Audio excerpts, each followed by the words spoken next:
Hallelujah, जय मसीह की। परमेश्वर पिता का धन्यवाद हो। और परमेश्वर ने बहुत आशीष हमें दी है और हम उसका हम धन्यवाद करते हैं। आप लोग का धन्यवाद करते हैं जो आप लोग प्रभु का वचन सुन रहे हैं, सीख रहे, समझ रहे हैं। परमेश्वर और भी वचन समझने में आपकी सहायता करे, पवित्र आत्मा आपकी मदद करे। आइए एक और विषय में हम देखेंगे। परमेश्वर ने आदम को बनाया और हवा को बनाया और इन्हें आशीष दी और कहा फूलो फूलो संसार भर जाओ। और हम जानते हैं कि परमेश्वर ने आदम को सारी आशीष दी, लेकिन आदम ने पाप किया और परमेश्वर की महिमा से रहित हो गया। आदम और हवा दोनों ही, उनको अदन की वाटिका से निकाल दिया गया, लेकिन परमेश्वर की आशीष उन पर रही, फूलने फलने वाली। और हम देखते हैं कि परमेश्वर ने उनको आशीष दी और उनके दो पुत्र उत्पन्न हुए। एक का नाम कैन था और एक का नाम हाबिल। तो आज हम देखेंगे कि किस प्रकार से पहली हत्या जो बाइबल में हुई है हम देखेंगे, क्योंकि पाप का प्रभाव कैसा होता है। पाप आने के बाद किस प्रकार से क्रोध और ईर्ष्या जलन आती है। और यहाँ पर हम देख सकते हैं उत्पत्ति उसका 4 अध्याय आप यहाँ पर देखेंगे तो यहाँ पर लिखा हुआ है 3 पद से, कुछ दिनों के पश्चात कैन यहोवा के पास भूमि की उपज में से कुछ भेंट ले आया और हाबिल भी अपनी भेड़ बकरियों के कई एक पहलौठे बच्चे भेंट चढ़ाने ले आया और उनकी चर्बी भेंट चढ़ाई। तब यहोवा ने हाबिल और उसकी भेंट को तो ग्रहण किया, परंतु कैन और उसकी भेंट को उसने ग्रहण ना किया। तब कैन अति क्रोधित हुआ और उसके मुंह पर उदासी छा गई। देखिए, दोनों भाइयों ने मिलकर अपने अपने भंडार से, अपने अपने कार्य से, जो कैन था वो किसानी करता था और वो अपने भूमि की उपज में से बहुत सारी चीज़ें परमेश्वर के लिए लेकर आया और दोनों ने वेदियाँ बनाई। और हाबिल भी भेड़ बकरी चराने वाला था, अपने भेड़ बकरियों में से वो परमेश्वर के लिए भेंट ले आया और परमेश्वर को चर्बी चढ़ाई, परमेश्वर को भेंट चढ़ाई। और देखिए यहाँ पर लिखा हुआ है, जब परमेश्वर ने हाबिल की भेंट को ग्रहण किया, कैन की भेंट को स्वीकार न किया, क्योंकि दोनों ही अपने मन से परमेश्वर के लिए भेंट लेके आए थे। लेकिन क्योंकि पाप आ गया था और पाप की मजदूरी मृत्यु है, और उस समय जो पाप का बलिदान था, बिना बलिदान चढ़ाए परमेश्वर के पास कोई नहीं आ सकता था, ना ही प्रभु को प्रसन्न कर सकते थे। तो इसलिए देखिए कि कैन को ये पता नहीं था कि परमेश्वर किस चीज़ से प्रसन्न होता है, लेकिन कैन का भाई हाबिल था, वो इस बात को जानता था। और उसने क्या किया, जब वो भेंट लेकर आया तो वो भेड़ों में से लेकर आया और पहलौठे बच्चे परमेश्वर को उसने भेंट चढ़ाई। तो देखिए, जो पाप की जो डिमांड है, लहू भाई, बिना पाप की क्षमा नहीं है। तो पुराने नियम में हम देख सकते हैं कि जहाँ लहू बहाया जाता है वहाँ पाप ढाँप दिए जाते हैं, लेकिन समाप्त नहीं होते। तो इसलिए जो हाबिल था वो परमेश्वर की इच्छा को जानता था, अनुभव से प्रभु की इच्छा को उसे पहचाना, प्रभु के नज़दीक में रहकर उसे इस बात को जाना कि परमेश्वर को क्या पसंद है और क्या पसंद नहीं है। लेकिन कैन परमेश्वर की इच्छा को नहीं जान पाया। भेंट तो वो भी लेकर आया, दोनों ही अपनी भेंट लेकर आए, है ना। लेकिन परमेश्वर ने, क्योंकि उस समय पाप हो चुका था, आदम ने पाप कर लिया था और उसे पाप की डिमांड लहू की थी और पाप के बलिदान की डिमांड थी, इसलिए हाबिल की भेंट को परमेश्वर ने ग्रहण किया। और देखिए, जब परमेश्वर ने हाबिल की भेंट को ग्रहण किया तो कैन बहुत गुस्सा हो गया, बहुत क्रोधित हुआ। देखिए, ये परमेश्वर की मर्जी है कि किसकी भेंट को स्वीकार करे और किसकी ना स्वीकार करे। अगर एक बार स्वीकार नहीं की तो दोबारा कैन को समझना चाहिए था कि प्रभु को क्या पसंद है, अगली बार दूसरी भेंट वो चढ़ा सकता था। लेकिन यहाँ पर देखिए, वो इतना गुस्सा हो गया, इतना क्रोधित हो गया, लिखा उसके मुंह पर उदासी छा गई। और देखिए परमेश्वर से क्या कहता है, यदि तू भला करे तो क्या तेरी भेंट ग्रहण ना की जाएगी, और यदि तू भला ना करे तो पाप द्वार पर छिपा रहता। देखिए, कैन के मन में क्या था, अपने भाई के प्रति ईर्ष्या और जलन थी। कैन के मन में अपने भाई के प्रति अच्छा व्यवहार नहीं था। कैन अपने मन में अपने भाई के प्रति पाप रखता था। इसलिए परमेश्वर ने कहा कि पाप क्या है, द्वार पर छिपा रहता है। अगर तू भला करे तो क्या तेरी भेंट ग्रहण नहीं की जाएगी स्वीकार, और लिखा उसकी लालसा तेरी ओर होगी और तू उस पर प्रभुता करेगा। तो हृदय को परमेश्वर जानता है, मन को परमेश्वर जांचता है। तो परमेश्वर ने कैन के मन में क्या देखा कि उसके मन में उसके भाई के प्रति ईर्ष्या है, क्रोध है, जलन है, पाप भरा हुआ है, और इसलिए परमेश्वर ने उसकी भेंट स्वीकार ना करके ये कहा कि यदि तू भला करे तो क्या तेरी भेंट स्वीकार ना होगी, परंतु लिखा पाप द्वार पर छिपा रहता है। हर मनुष्य अपने पापों को जानता है। देखो, मैं और आप, हम अपने पापों को जानते हैं, हमें पता है। दाऊद कहता है, मेरा पाप निरंतर मेरी दृष्टि में रहता है ना। जो व्यक्ति पाप करते हैं उनको पता है कि उन्होंने क्या क्या पाप किए हैं।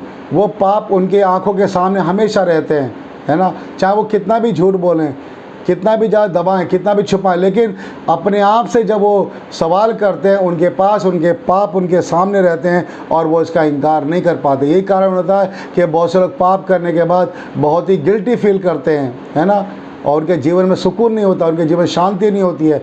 तो वही हाल कैन का भी था। कैन के मन में अपने भाई के प्रति क्या था? ईर्ष्या थी, पाप था। और देखिए उसके बाद जब परमेश्वर ने उसकी भेंट को स्वीकार नहीं किया तो कैन क्या करता है? 8 पद में लिखा है, कैन ने अपने भाई हाबिल से कुछ कहा और जब वे मैदान में थे तब कैन ने अपने भाई हाबिल पर चढ़कर उसे घात किया। देखिए क्या किया,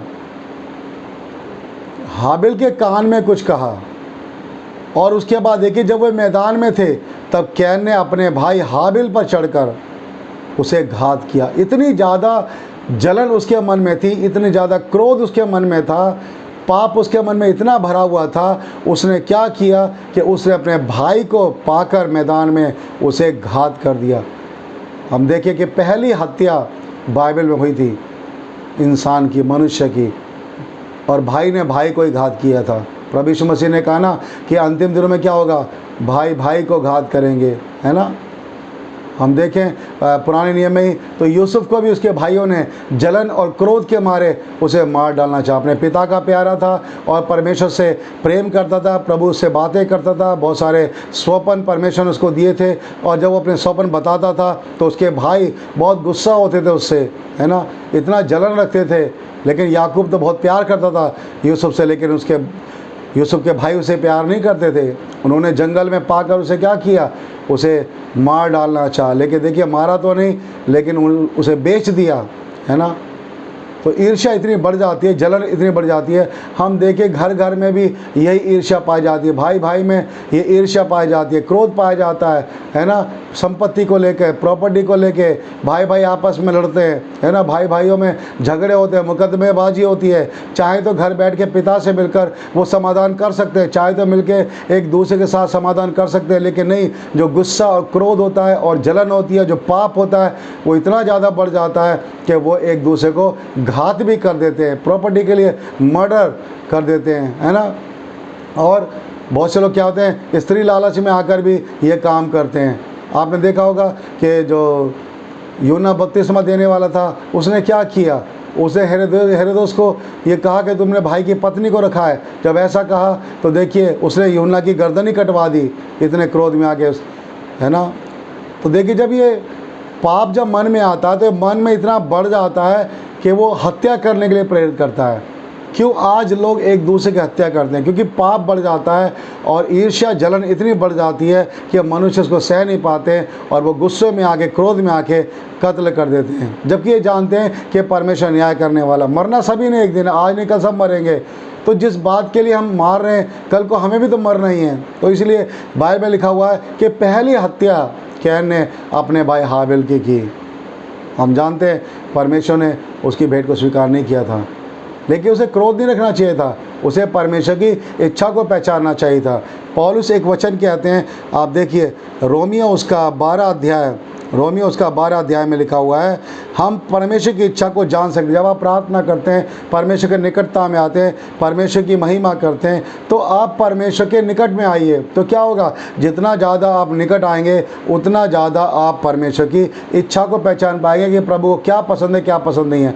हम क्या करते हैं? हम वो काम करते हैं जो हमको पसंद है। हम सोचते हैं शायद परमेश्वर इससे खुश हो जाएगा, शायद परमेश्वर ये करने से खुश हो जाएगा, है ना। जैसे कि ये कैन ने क्या सोचा कि अपने खेत में से मैं अपनी जो फल सब्जियां लेके आऊँगा, परमेश्वर से खुश हो जाएगा। उसे सोचा परमेश्वर मेरी तरह उसको भी जब ये सारी चीज़ें मेरी मेहनत की कमाई दिखाई देगी उसमें दूंगा तो प्रभु खुश हो जाएगा। लेकिन परमेश्वर की जो डिमांड कुछ और ही थी, उसकी इच्छा कुछ और थी। देखिए रोमियो 12 अध्याय और उसके दूसरे पद में क्या लिखा है? इस संसार के सदस्य ना बनो, परंतु तुम्हारी बुद्धि के नए हो जाने से तुम्हारा चाल चलन भी बदलता जाए, जिससे तुम परमेश्वर की भली और भावती और सिद्ध इच्छा अनुभव से मालूम कर सको। देखिए अनुभव से, परमेश्वर की इच्छा को हम अनुभव से मालूम कर सकते हैं। जितना ज़्यादा प्रभु के निकट आएंगे, जितना ज़्यादा परमेश्वर की महिमा करेंगे, जितना ज़्यादा प्रभु के भजन गाएंगे, उतना ज़्यादा परमेश्वर हमारे निकट आएगा और हम परमेश्वर की इच्छा को पहचान पाएंगे कि प्रभु को क्या पसंद है, परमेश्वर क्या चाहता है ना। बहुत से लोग सोचते हैं प्रभु तू हमसे क्या चाहता है। ख़ास तौर से हमने देखा बहुत से लोग क्या बुलाहट नहीं पहचान पाते कि प्रभु तुझे क्या पसंद है, मैं क्या करूँ, कौन सा ऐसा काम करूँ जिससे तू खुश हो जाए, है ना। आप अपनी जान भी दे देंगे तो भी परमेश्वर खुश नहीं होगा। सबसे पहली बात है कि हम प्रार्थना में जाएं, प्रभु की निकटता में जाएं, परमेश्वर का धन्यवाद करें और प्रतिदिन प्रार्थना में उसके निकट आइए, वचन पढ़िए। जितना ज़्यादा आप निकट आओगे परमेश्वर आपके निकट आएगा, और जब परमेश्वर आपके निकट आएगा तब वो अपनी इच्छा आप पे जाहिर करेगा कि उसको क्या चाहिए आपसे, क्या काम चाहता है आपसे, किस प्रकार से चाहता है। देखिए सुसमाचार के लिए, कार्य के लिए, हर काम के लिए परमेश्वर आपको बताएगा अपनी इच्छा। वो अपनी इच्छा प्रकट करता है पवित्र आत्मा के द्वारा, वो हमें बताता है, हमसे बातें करता है। यीशु मसीह हमसे बातें करता है और वो तभी होगा जब हम परमेश्वर की निकटता में जाएंगे। जितना ज़्यादा प्रभु के निकट जाएंगे उतना ज़्यादा प्रभु की इच्छा पहचान जाएंगे। इसका मतलब कैन को परमेश्वर की इच्छा का नहीं पता था कि प्रभु को क्या पसंद है, लेकिन हाबिल को परमेश्वर की इच्छा का पता था क्योंकि वो निकटता में था। कैन के मन में पाप था, भला करने वाला नहीं था, लेकिन हाबिल जो था परमेश्वर की आराधना प्रार्थना करने वाला, प्रभु की निकटता में था। इसलिए परमेश्वर ने कैन से कहा यदि तू भला करेगा तो क्या तेरी भेंट स्वीकार ना की जाएगी। पाप द्वार पर छिपा रहता है। अपने पापों को छिपाकर, अपने पापों को हम रखे हुए प्रभु के पास जाएंगे, प्रभु कभी प्रार्थना नहीं सुनेगा।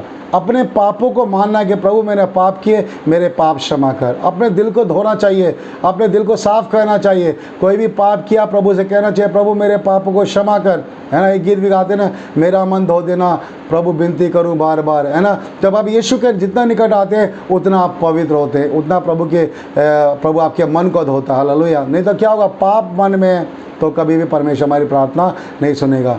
नीति वचन में लिखा हुआ है कि जो अपने पाप छिपा रखता है ना, उस पर दया नहीं होती है। जो अपने पाप को मान लेता है और छोड़ देता है उस पर दया की जाएगी। अपने पाप को छिपाइए मत, अपने पाप को दबाइए मत। परमेश्वर तो मन को जानता है।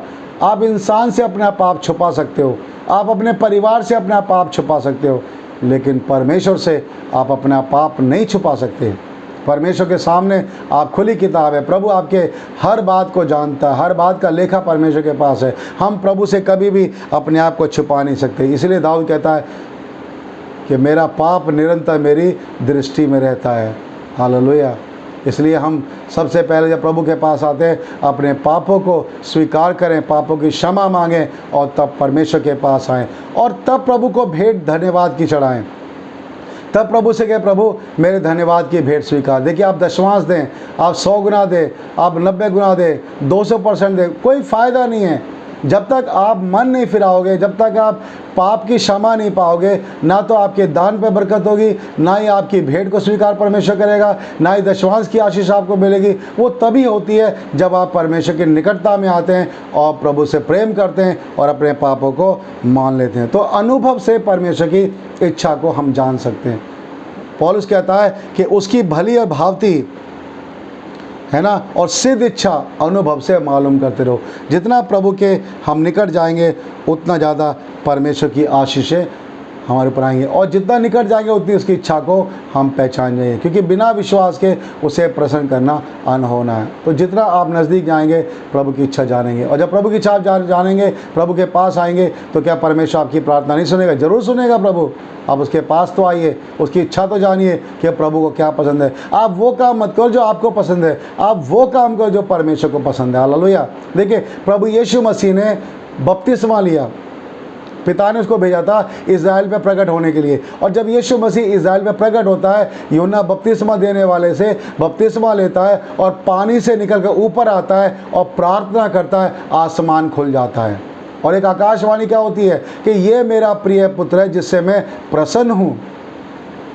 प्रभु यीशु मसीह ने वही काम किया जो पिता ने उसको दिया। सारी जो पिता की इच्छा थी प्रभु यीशु ने पूरी की, अपने पिता को प्रसन्न किया, और इसलिए पिता ने हमेशा उसकी प्रार्थना को सुना। इंसान बनकर यीशु मसीह आया था, मनुष्य बनकर उसने हमारे जैसा जीवन जिया, लेकिन वो प्रभु के साथ आज्ञाकारी, पिता के साथ आज्ञाकारी बना रहा, हमें सिखाया, क्योंकि ये प्रभु है। जब उसे खुद आज्ञाकारी होकर जीना सिखाया तो वो क्यों नहीं चाहता कि हम उसके आज्ञाकारी बने। इसलिए हमें प्रभु यीशु मसीह के साथ आज्ञाकारी होना चाहिए और ये सोचना चाहिए प्रभु को क्या पसंद है, ये नहीं कि मुझे क्या पसंद है।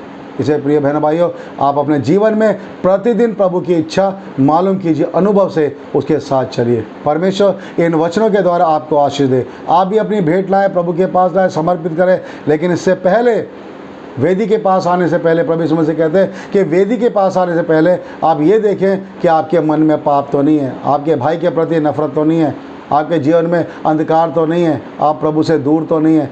पहले पश्चाताप करें, पहले दुश्मनी ख़त्म करें और तब प्रभु की वेदी के पास आए। तब प्रार्थना में तो क्या होगा, परमेश्वर हमारी भेंट स्वीकार करेगा, परमेश्वर हमारी प्रार्थना भी स्वीकार करेगा। इसे लिखा है कि जो धर्मी जन की प्रार्थना से बहुत कुछ हो सकता है ना। और जब हम अपने पापों को मान लेते हैं और प्रार्थना करते हैं तो परमेश्वर हमारे पापों को क्षमा करता है। और लिखा है हमें हर रोग से चंगा करता है। पाप क्षमा से ही हमें चंगाई भी मिलती है। परमेश्वर के पास आएँ और कहें प्रभु मेरे पापों को क्षमा कर, और अपने मन में किसी के प्रति पाप ना रखें, परंतु परमेश्वर की महिमा करें। ईर्ष्या क्रोध को निकाल कर दूर करें और अपने मन को नम्र दीन करें और प्रेम भरें। परमेश्वर के प्रेम से अपने मन को भर लीजिए। परमेश्वर आपको आशीष दे। जय मसीह की। सबको सलाम। एक नया एपिसोड फिर मिलेंगे। प्रभु का धन्यवाद करेंगे। लाइक और कमेंट करना ना भूलें। ज़रूर आप लाइक करें और कमेंट करें ताकि और भी ज़्यादा हम आपके लिए वीडियो बना सकें, प्रभु का धन्यवाद कर सकें। परमेश्वर आपको आशीष दे। जय यीशु की।